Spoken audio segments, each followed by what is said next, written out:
Just real quick. All right. So, in your opinion, what makes a good athletic director? One that's fair, one that understands that he can't just because most athletic directors, especially at the high school level, they're usually a head football coach or a head basketball coach. So you have to balance everything out. You can't just look out for your own program. You have to keep in mind that when you make decisions, you're making decisions based on it could be tennis that who only have 3 kids in the program, Okay. but that's their primary sport, and so you have to make sure that when you make a decision, you make a decision that's fair and that's what's centered around the kids first. Okay. Okay. Speaking of that, I had a question that kind of how do you allocate different funds and different supplies and stuff when it comes to different sports? Well, the thing about it is the district actually has a budget Okay. for us, but the way the budget works, the way we allocate it is based on size, based on need, based on okay. So larger programs, quite naturally, the most expensive programs like if you use football, one helmet for football costs you $300. Mm-hmm. So quite naturally, when you're dealing with more numbers and stuff like that, the budget for football will be higher, much higher than what a budget is for basketball. Okay. Because the turnover for stuff that you talking about a helmet is $300. A pair of shoulder pads, average shoulder pads cost you about $120, $130. Yeah. So you talking about one kid dressed out in a football uniform and everything, basically cost that kid almost about $700 for one kid. And so when you budgeting for that, you kind of look at what it costs for the per sport per kid, per athlete. And so we trying to budget it all. The way they have it here in Spring ISD and Humble and Aldi, it's set up right because the district kind of has the budget set for those particular sports. Okay. Now, when you're in other cities and states like Louisiana, it's different because now you're in a situation where your sport take care of its sport. Okay. And so then you get situations to where, there ain't a lot of people going to girls softball games as many as going to a football game, so they don't generate as much fun. So then you have to have things set to play, with your booster clubs and allocate funds like that. And so you just kind of go based off of need. Okay. So speaking of that, I know you say that the district does that, but what are your biggest challenges day to day, like in trying to oversee things at the school? Think about the biggest challenges.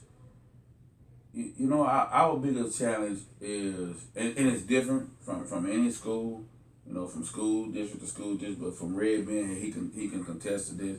The biggest challenge that we may have is a lot of our kids don't have what Red have. So a lot of challenge that we deal with is that kids they may get the substance here that we want them to have, but then they gotta leave here and go back to some bad situations sometimes. Yeah. And so the biggest challenge I have is trying to keep a kid that may not know where his next meal gonna come from, may not know where his next dollar gonna come from, but keeping that kid to stay straight and narrow and trust in the process. Yeah.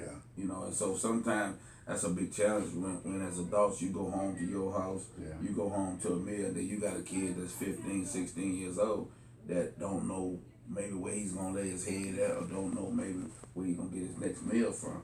So your biggest challenge sometimes is you're trying to save every kid like that. And so sometimes your biggest challenges run into the fact that this is their safe place.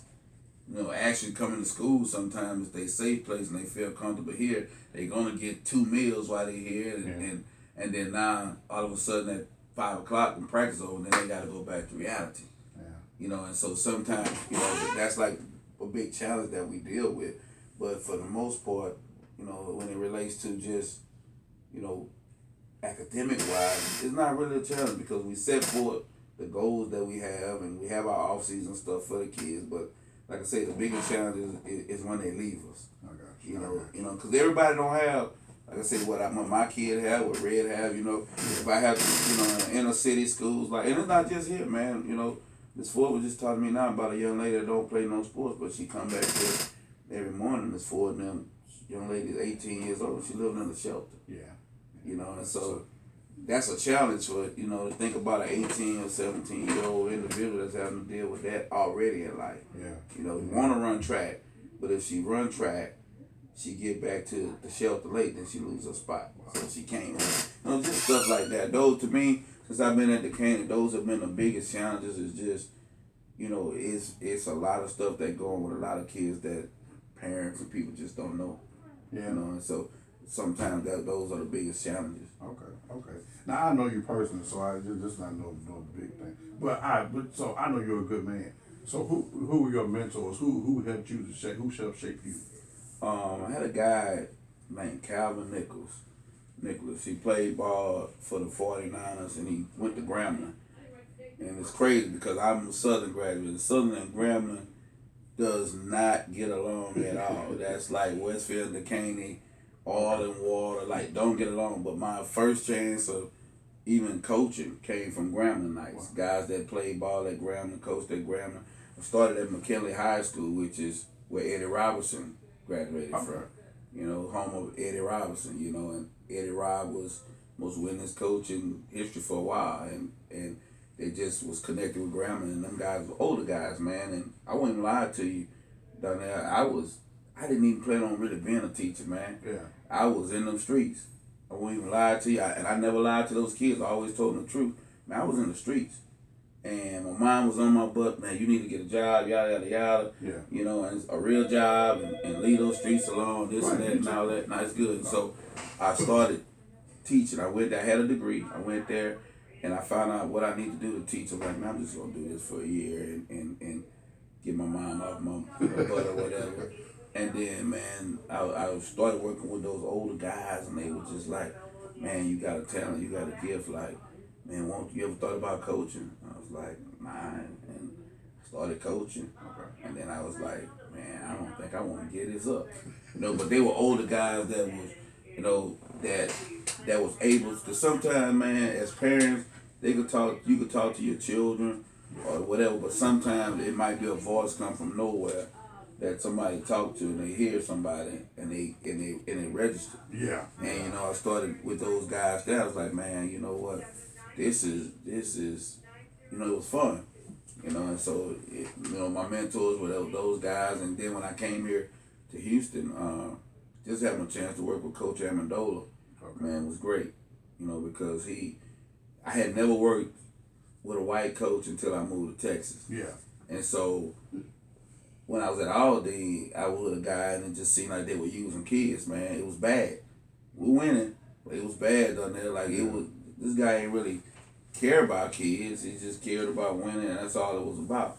But then when I came in with Amendola, I watched him, not just look out for kids that could play, but as a mentor, it was always about doing it the right way. It was this championship culture thing that he put together here. That's what it was about. It was like, does winning a championship, which we done here, but it was like, but does winning a championship really makes you great? If you didn't won a championship, but you did it and despised or did something wrong to kids. Yeah. It's a lot of people win a lot of football games, but they really not about kids, or they hadn't shaped the kid. They may have shaped that kid with football, but they ain't shaped that kid with life. Yeah. Then the kid hit some adversity in life and they can't deal with it. So, I had pretty good mentors, Willie Amendola, Calvin Nichols, Joe Williams, just been around a couple older cats that were just, they kind of showed me the way. Okay. So I know you said that they kind of showed you the way and made it kind of something that you want to keep doing. So would you encourage others to do the same? I do it all the time. Okay. When I have kids come through the program, I always ask kids, man, you going to college? Because if you're playing football, or you playing like Red, he played football, he played basketball, he did track. That means you like sports. Yeah. I mean, we can't, there's no way around it to say that you don't like it, you love sports. So in this world, we go to school and you want to get a job, and most people get jobs based on two things. Well, the first thing is based off money. I mean, let's just be real. First thing that somebody pick a profession or they want to get a job is based off money. The next thing is probably should be what they like to do. Mm-hmm. But in reality, that should be reversed. It should be you like to do it and then also get paid doing it. Mm-hmm. Well, I tell people all the time, man, if you check, like for instance, I recruit people to do this former kids. We got Coach Young's son, who's coaching now, Rodney Young. He's coaching and teaching at C. King High School. I got Coach Mills, who coached him. I taught Coach Mills in high school in Baton Rouge at McKinley High School. Oh, okay.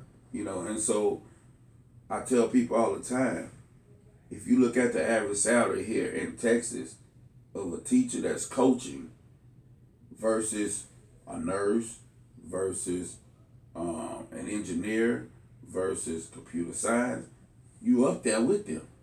Because you can take, like say Red graduated from college. He said, man, come and coach with me. Coach football, coach second sport. He gonna make, fresh off of college, no experience or nothing, he gonna make $65,000. You talking about $65,000 for 187 days. Yeah. Half a year. Weekends off, holidays off, and you making $65,000 for 187 days versus somebody that's making $70,000 working 365. Yes, sir. Yeah. Working 270 days out of the year. Yeah. So it don't even add up. It's like it's like oil and water. So I tell kids all the time, you know, when we have character ed and stuff like that, I don't persuade them, but I kind of say, hey man, this ain't a bad profession. It ain't a bad profession. Don't let nobody tell you this and that.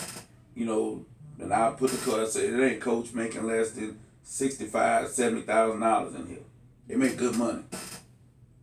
All states and all districts are not like that. Yeah. But being that in Texas, you got to take advantage of it, man. If you're in Texas, Atlanta, places like that, you got to take advantage of it and really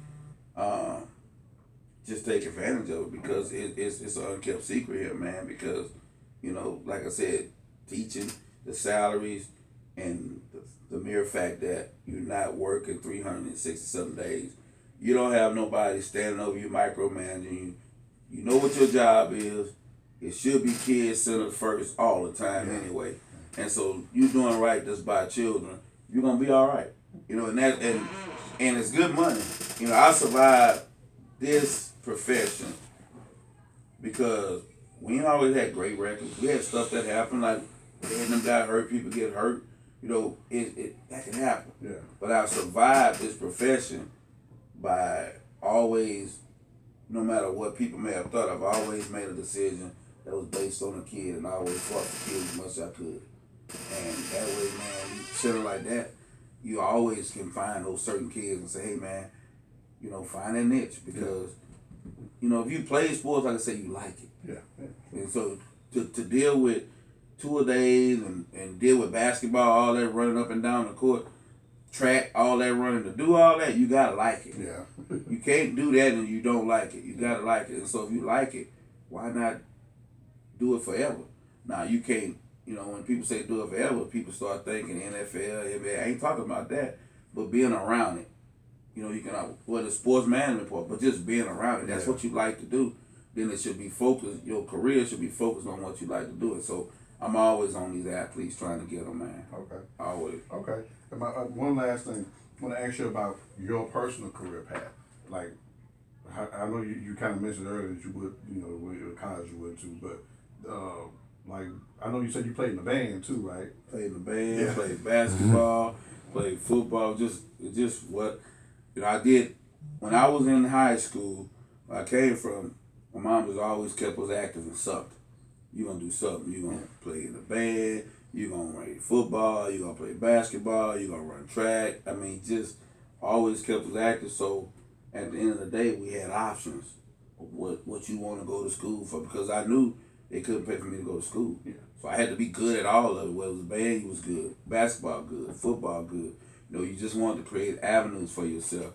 My career pathway, man, is crazy because, like you said, recruiting teachers, I stumbled up on this, but I wasn't a certified teacher when I started. Okay. And so by not being a certified teacher, I had to go through a program and get certified and go through it. So it was hard, but it was worth the struggle, if it makes sense. And so my career pathway, which got me to here, is funny because I was a head basketball coach before I was a head football coach. Oh, wow. You know, and so leaving Louisiana, I just stepped out on faith, man. I ain't really know nobody in Texas, and I spoke with a guy, got offered a job, and it was like last minute. It was like I got a call on a Thursday. I was in Houston on a Sunday, and I still had a house in Baton Rouge and here for about a year. Yeah. You know, cause I ain't know if I was going, you know, what was gonna happen. But you know, this place here, man, is so much money to be made, so many lives you can change and address, because it's just a bigger city, and it's a good place, man. It's a good place to learn. Tell people all the time, you here in Houston, you better take advantage of it. You gotta take advantage of it, especially in this profession. Yeah, you gotta take advantage of it, man. And I've been blessed, man. I've had some people contact me, you know, different roles in colleges or whatever, you know, or come be an AP here or do that. And so, you know, it's just been a good situation. And so, you know, that pathway is still growing. I don't know where it's gonna stop. It could end up in college one day. You know, it could end up as a building principal one day. I don't know, but I know it's good stability. Would you leave if offered a position at a college? Man, you know what? It had to be the right one. It had to be, you know, I don't know more so if I really want to coach in college, or more so if I want to deal with like player development. Okay. You know what I mean? Yeah. Because the big thing right now in a lot of colleges are player development type stuff. You know, a lot of kids are I would rather be that guy that stopped that kid from throwing his life away than stopping a kid on a play or something. I got you. I got it. I can do all of that. Yeah. But I think I would bring that impact to come in and say, look, I can be honest with these kids. I can say, this is what I did, this is where I started, this is how I got blessed. But it's not necessarily mean that your one mistake, you know, you can make the same mistake I made, and cost your life for it for one time. It don't. I mean, mistakes are like that. All of us can make the same mistake. Me and you might could walk away with a slap on the wrist. Yeah. Red might not ever be able to teach or coach in that profession ever again. You know, it's just how that goes. So, and a lot of kids are throwing their lives away, man. You know, it's a little kid that's at TCU right now that was from Louisiana. I watched the kid play in high school. Dog. Definitely was headed to the league. Yeah. Definitely headed to the league. And with all the stuff that's been going on social media and in the tabloids and on TV, he beats his girlfriend and drag her down some stairs. When it happened, I told my wife, he done. Yeah. Nobody's not gonna take a chance with him. He done. Yeah, it don't matter how good he is. This is not 1960 or 70 where they hide different things because you're a good athlete. He's done. Yeah. He's and probably not gonna play anywhere else again because he put his hands on a female.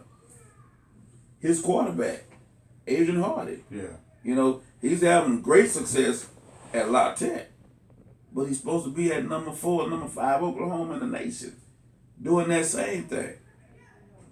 And there's a difference in doing that in Oklahoma and doing that at La Tech. Because he do that at Oklahoma, he a first-round draft pick. So that one mistake here on this campus cost that boy millions of dollars. Yeah. You know, and so, you know, those are things that I would enjoy doing, you know, and they created a lot of positions like that because of situations like that that's going on. And so, you know, if it was the right situation, I would, but I enjoy what I do. You know, I enjoy everything that I do. I enjoy the ups, the downs, you know. It gets frustrating. You know, it gets frustrating as an AD. It gets frustrating as a head coach. It gets, you know, even when you're winning, it gets frustrating. Yeah. So imagine if you're not winning as you should, it gets even more frustrating. But at the end of the day, I enjoy what I do. So a lot of people get up and go to work every day to a job and make a lot of money, but get up every day and go to a job that they really don't like. You know what I mean? Yes, sir. I'm sorry. Speaking, I know you talked about the guy with the social media and stuff.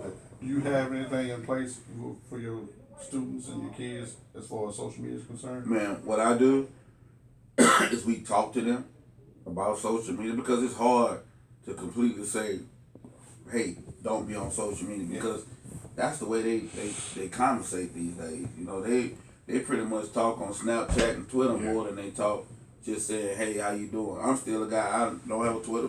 I got a Twitter page, Instagram, and Facebook now, and that's only to check up on kids. Yeah. And it's crazy. People don't understand, but it's the way that the world goes now. Yeah. And so I'm able to check up on them and say, hey man, don't blast no crazy stuff or put nothing, you know. So we talk to them about what's appropriate, what's not appropriate. Don't put no crazy stuff out there, because once you put it out there, then you can't take it back. You know, it's just like the superintendent lost his job up there in East Texas because he put out there that the Texas couldn't win because Deshaun Watson, you know, as a black quarterback. Yeah. You know, it wasn't that smart, you know, basically put it out there, this and that. You know, and then he tried to recant that, take it back. Once you blast it and hit send, it's out there. Yeah. So you can't take it back. So you got to be real smart about what you put out there on social media. And so we talked to him about that. I get in and look and sneak and just to see who's saying what, who's doing what, and kind of make sure we're not putting anything bad out there. But it's kind of hard to monitor like we should, but we monitor it. You just have to keep embedding these kids. Don't do it because kids have lost scholarships, people have lost jobs. Like for instance, somebody come in right now and they interview for a job and say they came in to interview for a job. I look at their resume, I go through it, do the interview right after they leave or before they leave. And I like to do it after they leave because I don't want to get an image on a person without meeting that person first, or getting a stereotype on a person without actually sitting down and talking to that person. But you best believe the minute they leave out here, I'm going to go to Facebook and put their name in, or I'm going to go whatever, just to see if this, because that's going to tell me who you really are. And then if you got a Facebook page, you got some stuff out there, you dress inappropriate or doing some inappropriate stuff, then I'm like, that's not a person I want around these kids. So people have to understand that social media is big, and people going through all of that is huge, man. You have to understand that. So, yeah, we monitor it. A lot of colleges monitor it.